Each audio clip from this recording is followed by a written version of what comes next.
মানবিক করিডোর নিরাপত্তা ঝুঁকিতে উদ্বিগ্ন আম জনতা শীর্ষক গোলটেবিল বৈঠক অনুষ্ঠিত হয়েছে রাজধানীতে।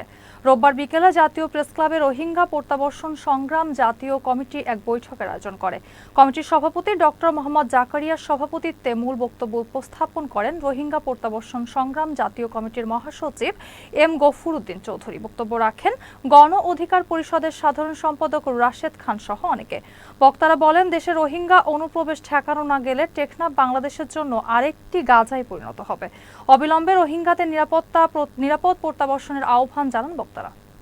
যদি রোহিঙ্গারা এইভাবে বাংলাদেশে থাকে তাহলে কক্সবাজার বা টেকনাফের যে অঞ্চলে রয়েছে সেটা পরবর্তীতে হবে বাংলাদেশের জন্য আরেকটি ইসরায়েল।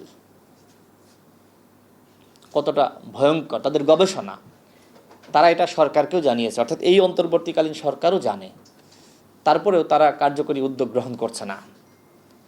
তারা মিথ্যা কথা আমাদেরকে শোনালো, মিথ্যা গল্প। এই সরকারের আসলে অর্জনটা কি?